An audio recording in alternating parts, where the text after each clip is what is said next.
Obviously, the cast of the show was an integral part of the series' success. But ironically, Jason Nesmith, who played the commander, almost didn't get the role. We had an A list and a B list and a C list, and just about everybody in town turned it down. I decided we needed someone who was a relatively unknown.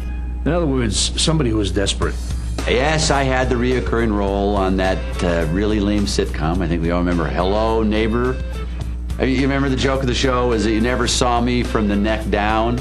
And from there, he became part of the now legendary crew of Galaxy Quest. You don't want to know the truth? I was never actually asked to audition for Galaxy Quest. They wanted a younger guy. I was on the lot auditioning for Ordinary People. I mean, well, Redford and I are like this.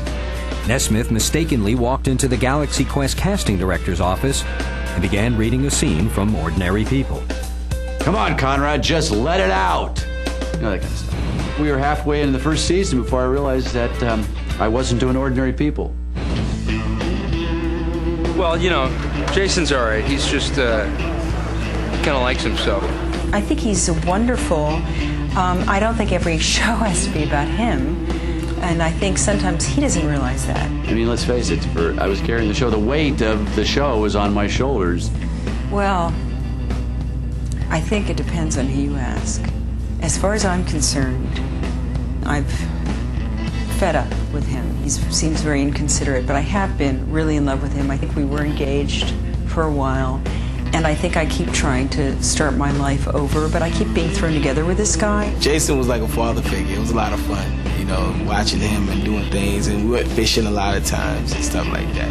A few times he tried to use me for bait. You know, he's changed. He's become a much better guy over the years. He was very, very difficult to work with towards the end of the series. As his difficulty in finding work increased, it seemed that he became a better human being.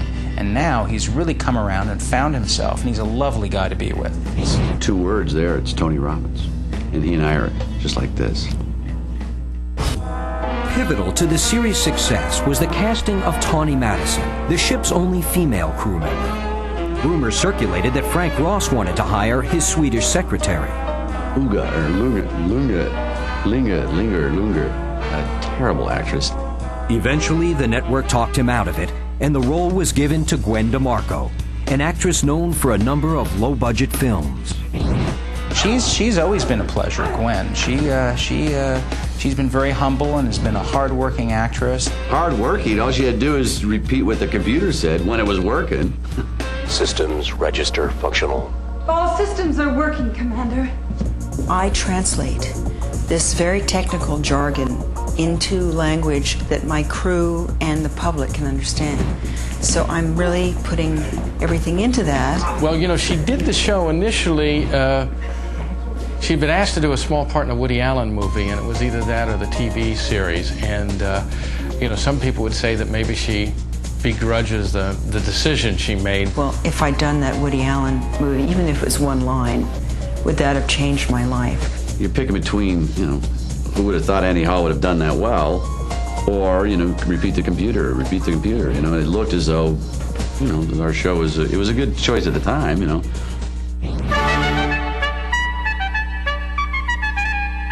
When it came time to cast the role of the alien, Dr. Lazarus, the producers turned to Alexander Dane, an accomplished Shakespearean actor. He was the embodiment of the true thespian, and still is.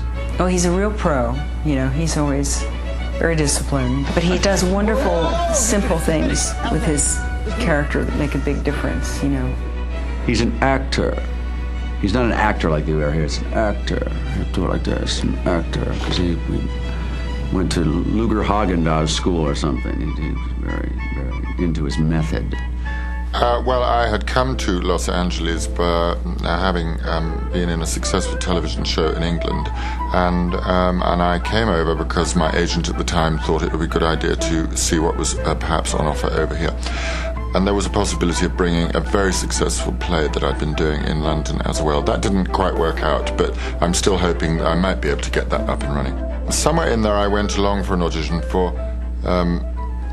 Galaxy Quest, and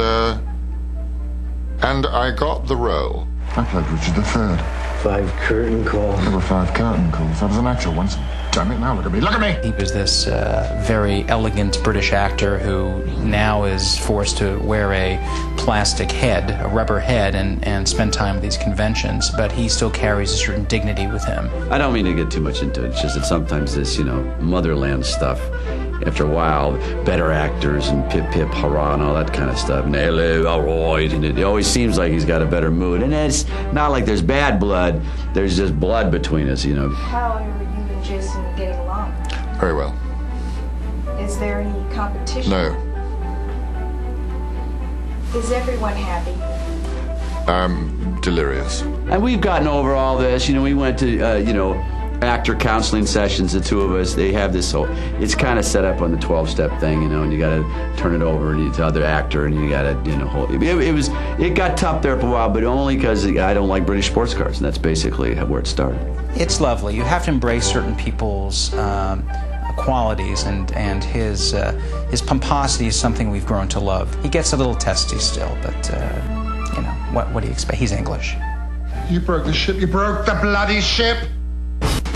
Rounding out the cast were Fred Kwan as the show's tech sergeant Chen, and Tommy Weber, who played the ship's 10-year-old crack gunner and navigator, Lieutenant Laredo. Oh, he was a good kid. I think I ate too much sugar or something. I don't know. And we didn't have much ventilation there. I shut the set down because I faked a headache. So, being a little boy, they don't know what's wrong with me. Shut the set down for like 2 hours.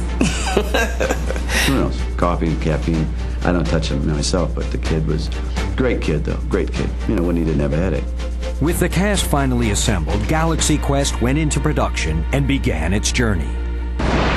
When we return, we'll see how Galaxy Quest was launched.